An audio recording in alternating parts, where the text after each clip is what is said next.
Well, welcome to Open Book. My name is John Gray. I am a journalist in Albany, New York. I'm also an author myself. And I wanted to start this segment because I love talking to authors because they're so fascinating and I love reading their books. And today we have a special guest with us right now. The book is called The Gallagher Place.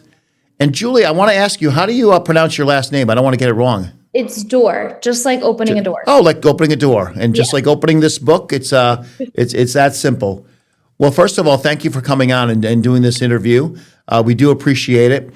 And I want to jump in. Usually what I do is I sort of talk about you a little bit in the first segment, your book, all about the book in the second segment, and the third segment's kind of a absolute grab bag. So if you're okay with that, we'll jump right in.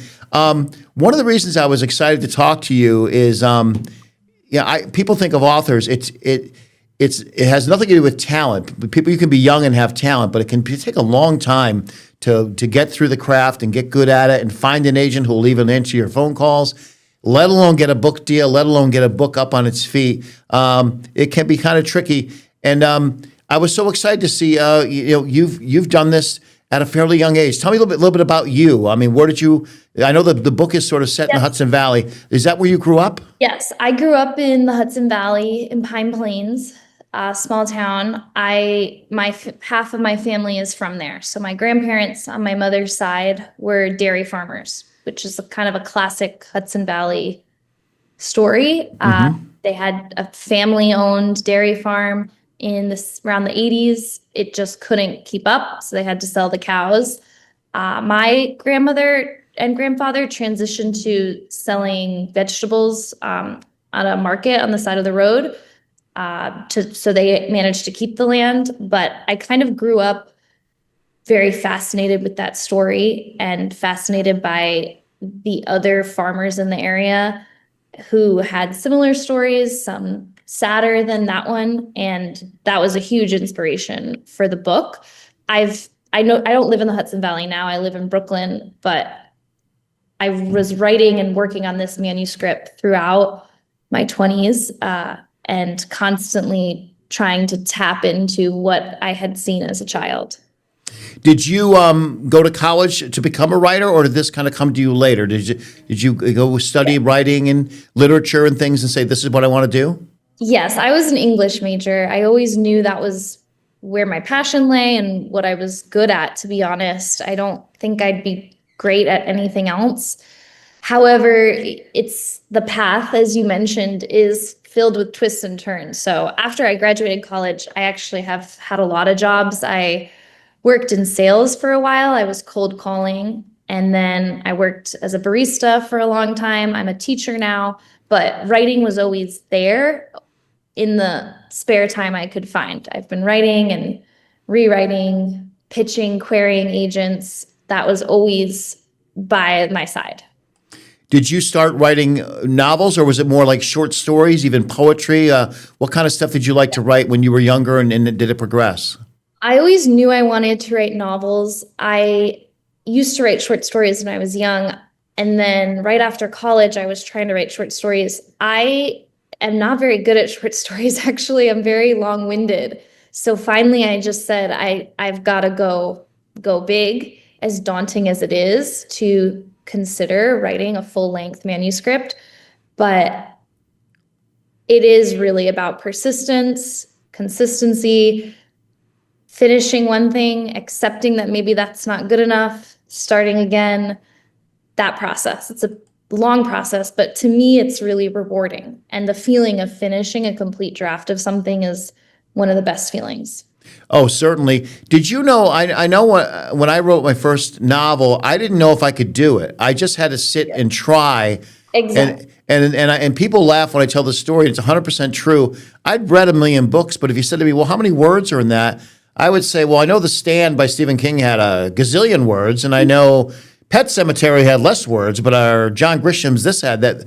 But I couldn't tell you I literally Googled, like, how many words should be in a novel, and it was kind of like one of those answers where it comes back and says, well, it varies, but shoot for 60,000 or 65,000. Did you have a similar situation like that?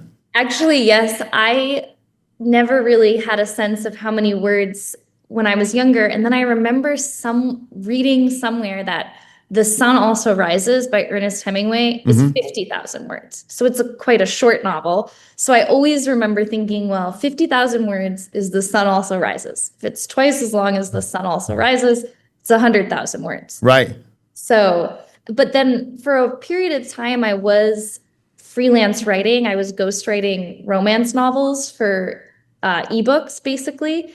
And that's when I got very well acquainted with word counts, because I was paid by the word. So they asked for 70,000 and they wanted exactly 70,000, not more, not less. So I got a little bit more in tune with those numbers. And it really does matter. It also, I mean, you could speak to this. If someone's in a, ebook might be maybe a little different, although they're paying you per word. But when they're going to print your book, like the one you have here, every page costs money. So for you to say, well, you know what, publisher or agent or whomever, I demand another 5,000 words because that's what I need for my story. That they have to justify that in the cost because it actually raises the cost of the book, right? Exactly. And I remember the first draft or an earlier draft of the Gallagher plays. It was over 100,000, maybe 110, 120. It was long-winded. And my agent, the first thing he said to me before we even signed anything, he said, "You need to cut 30,000 words." No, and you've just got to. And he was right. It was too bogged down. So. Well, for those who've never really written something beyond a birthday card, that can be tough because you can fall in love with some scenes that you wrote or some situations or some dialogue, and you have to go back with a hatchet and be kind of unmerciful, right? Yeah, totally. My dad always used to say, "Kill your darlings." Just sometimes you've got to make the tough cut. And I definitely had to make a few of those. And when you, and I'm not surprised for you to tell me that you wrote a lot of stuff before this book came along. People always think, well, I've got this great novel in me, I'm going to write it. But you do learn, don't you, by doing and doing and doing and doing. It's almost like a muscle memory thing with writing in terms of even the discipline of getting in the chair at the computer or a laptop, wherever you write, and mentally going through the process a few or 20 times until you sort of go, I think I'm starting to get the hang of this. Yes, it really is like building a muscle, like exercising or any sort of development. And a huge lesson I learned, you have the idea of the book, and when you sit down and write it out, what you end up with is not necessarily going to match the vision. And that can be a difficult realization, but I think it's just part of the process. And then you have to figure out, okay, so what is the book I wrote? If it's not matching the vision, where do I go from here? Have you ever had to abandon a book or a story because you thought it had the legs to go further, and whether you just, I don't know, honestly, you lost interest in it, but you felt like, you know what, I don't feel like this story has what I thought it was going to have when I started, and that's got to be tough to sort of stop or to just truncate it and say, I need to move on to something else. Yes, I've had to abandon a few things halfway through, or even a few drafts I completed the drafts and it just didn't have legs really. But the more I've written, the more I've become comfortable with getting to the end and finishing it no matter what, because it's very hard, I find, to write a few chapters of something and then leave it. It's hard to re-enter years later. So once you leave it, you're really kind of leaving it behind. Yeah, I've heard more than a few successful authors. I think King has said this, Grisham said this, and some others, that George R.R. Martin's a different realm, literally. But a lot of them say, and again, they're writing full time, so they'll say 6 months. If you were like me you're writing it in addition to another job that has to pay the bills. For me, it's always more like 9 months. But yeah, there's almost like a shelf life on these ideas to come alive for you, aren't there, when you're writing a book? Yes, I have found that to be true. All right. What we'll do right now is we'll take a very short break, and we'll come back. We are talking to Julie Dorr. The book is called The Gallagher Place. We're going to talk all about the book when we come back right after this brief break.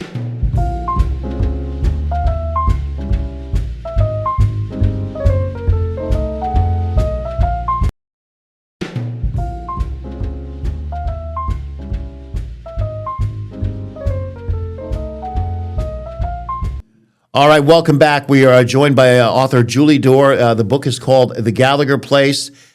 Julie is you're right now in Brooklyn, but the book is set in the it's safe to say the Hudson Valley. Is that the way you would describe Yes, it? I would say the Hudson Valley. So They New York, they but maybe not. I guess the first rule of writing, no matter who you are, is write what you know, and you certainly knew that area from your youth, right? Is that part of why you wanted to set the book there? Yes, I was very familiar with the area. I felt I had insight, I had something to say, and it also just makes it easier when you're setting the scene and describing characters if you're kind of thinking of people you know very well. And when you set out to write this book, do you have sort of an inciting incident or an idea? I've described it before. Sometimes I've talked to kids in schools about writing. I'm like, for me, I almost picture a postcard. A postcard is just got an image, and sometimes you just get that image. And I've said to kids, I go, it's a good. You might be onto something when you try to dismiss it, and it keeps stepping in your frame, going, no, I'm still here.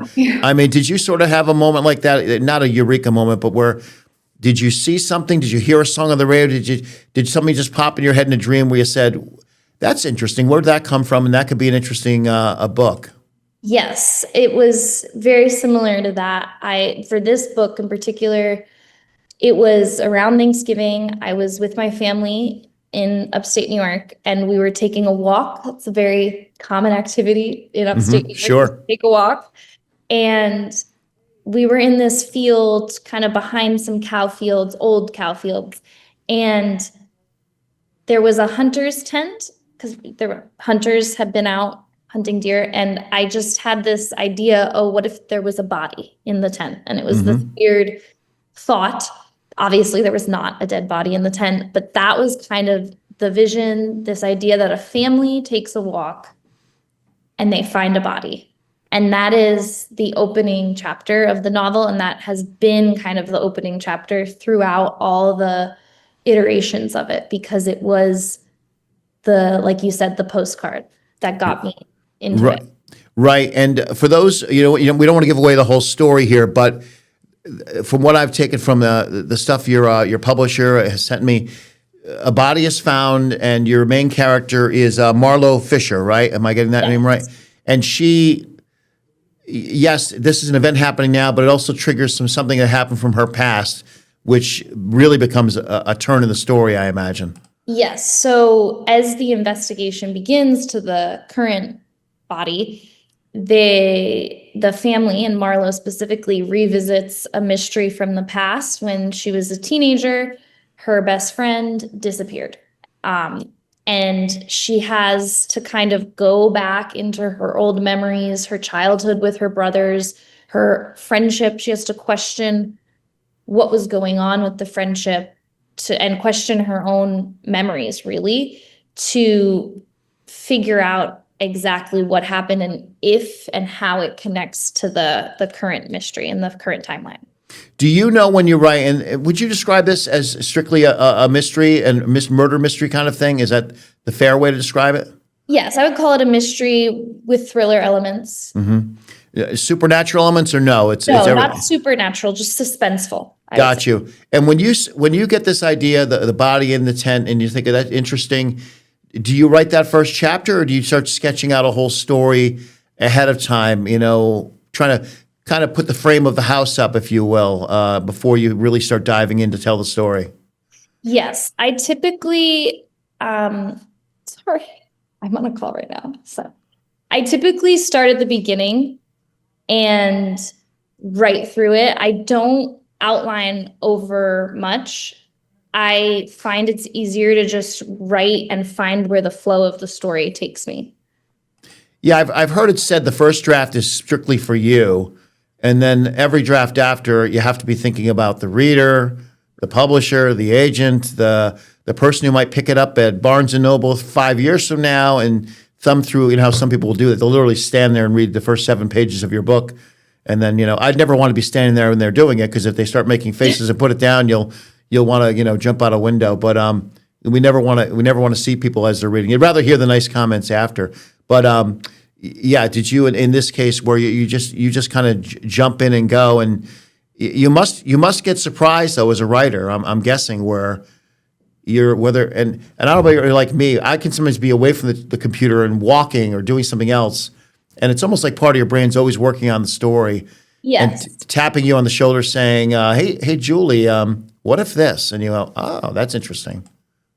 That does happen, especially when I'm working on a project. I try to write every day, because I find that I won't really know where it's going with the first draft, but then somehow my mind will work it out.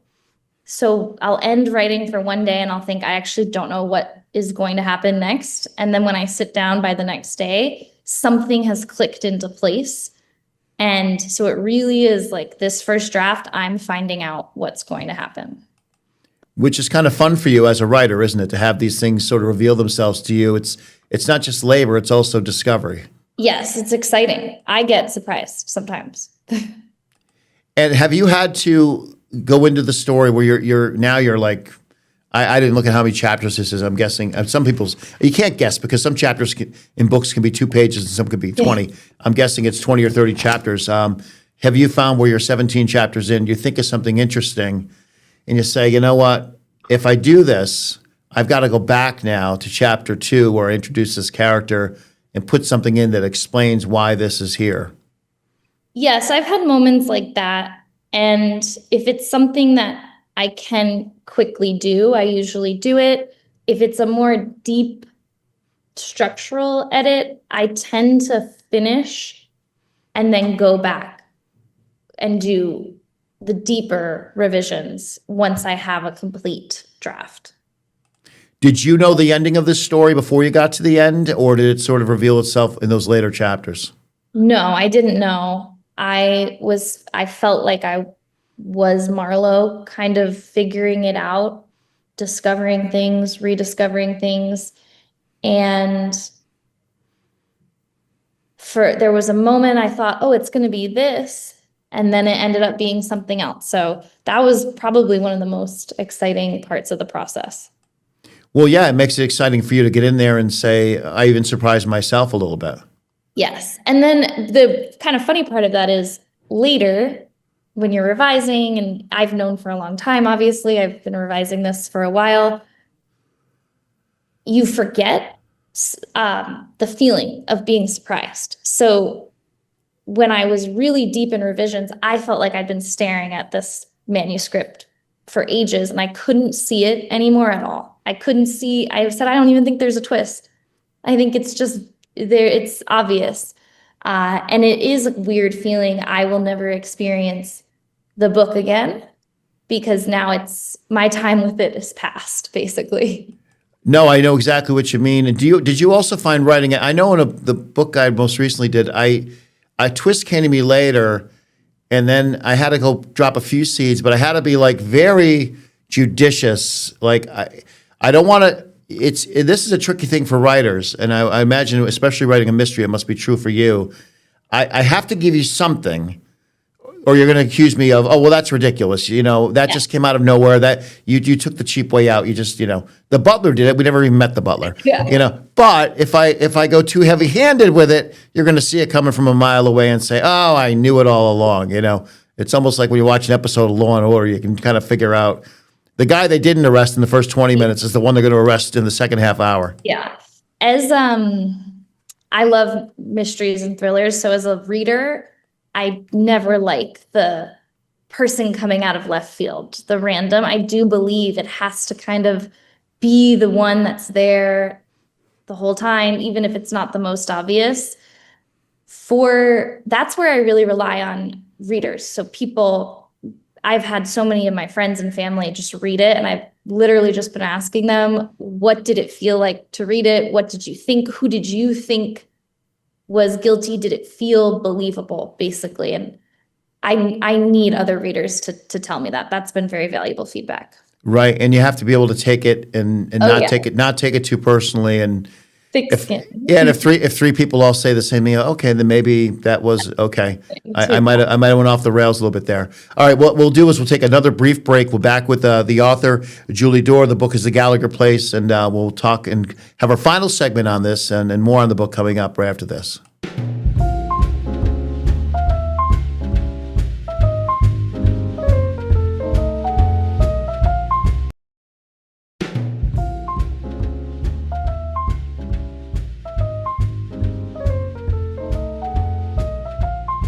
All right, welcome back. I know I've got my drink right here too. Yeah. I've been trying to sneak it in. We're talking about your novel, The Gallagher Place, your debut novel, and again, congratulations! It's such an accomplishment. It occurs to me looking at I didn't catch this until I was really looking at this, the cover of the book. That at first glance, and I don't know if this was deliberate. I'm just going to use my own imagination, but you say, "Oh, what a sweet place in the woods," And then I start looking close. I'm like, boy, those trees are awfully close. It's almost crowding in on the house. I think if I lived there, I'd say, I love being in the woods, but can we move some of these pines back? Because, some wild animal can get awfully close and hide there, and I wouldn't be able to see it. Was any of that deliberate, or do you have any say in the cover of the book? That is interesting that you thought that, because a huge theme in the book is the feeling of home and how home feels so safe and feels so warm, and the light is comforting, but what's kind of lurking in the shadows is a big question throughout the book. I am not actually a very visual person. I'm not very good at graphics of any kind, so I really have to give full credit to my publishers for the cover. They designed it, and when I saw it, they sent me kind of a mock-up of it. I knew that was the cover. I just loved it, but I cannot take credit for it. Did they give you multiple covers, or was it just the one? Because I know in my experience, you can always pick the ones. No, not really. But when you see the one you want, you're like, that's the one. Yes, they gave me a few. I think they gave me 3 or 4, and when I saw the one it ended up being, I knew that was the one I liked. I was drawn to it. And then luckily the publishers agreed. They said, this is our favorite. And I said, great, that one's my favorite too. So no debate there. Mm-hmm. And I know family drama is also a big part of the story, but beyond just a murder mystery and whodunit.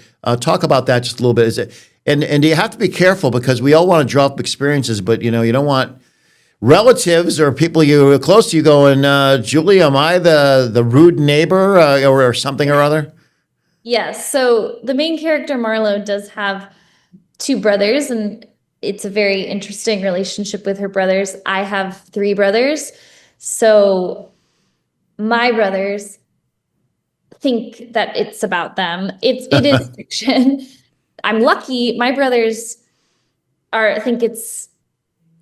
bragging about it. They're saying, oh, we inspire her so much. She's written about us. So I'm glad they kind of have that take. It really is fiction.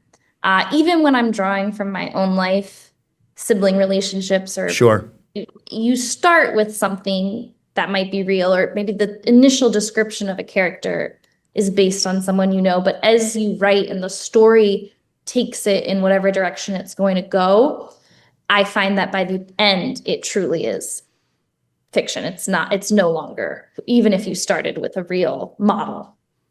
No, it makes sense. And there was a documentary on Nora Ephron, who wrote a lot of things. And Harry Met Sally was one of her biggest famous scripts for that movie. And she wrote for Vanity Fair and all these places. And there was a documentary called Everything is Copy. And I really related to that. If you write stories, you got to pull it from somewhere. And in her life, everybody in her orbit, from children to friends, you could literally sit there and have a moment eating scrambled eggs, and if it was funny, it might end up in something that she wrote 2 years later, and then they say, wait a second, I was there that day, she's talking about me. And hopefully they just accept it. I think it's natural, it's part of the process. And I'm glad my brothers seem to be flattered in a way, to feel like they're part of it. Yeah, absolutely.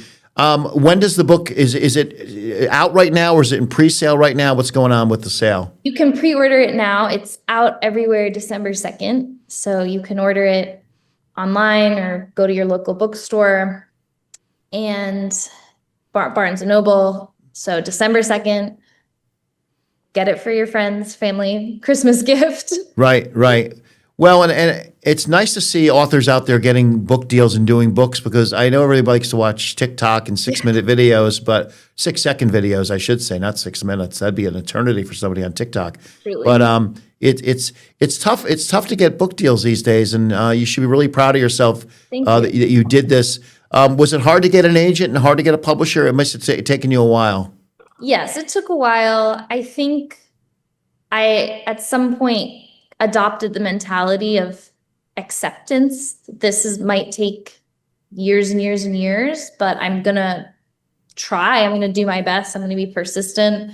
I was very methodical about sending out queries and kind of keeping, at a certain point, you have to collect rejections and wear them as a badge of honor. One rejection is one step closer. And I think that mentality helped.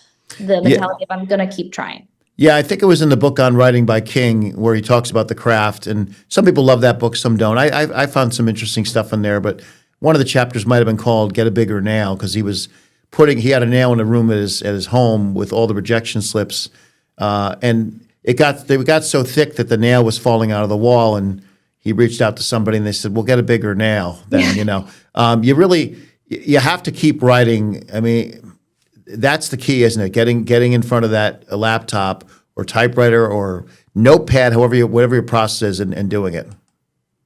Yes, every day. Discipline gets you further than anything else, I think.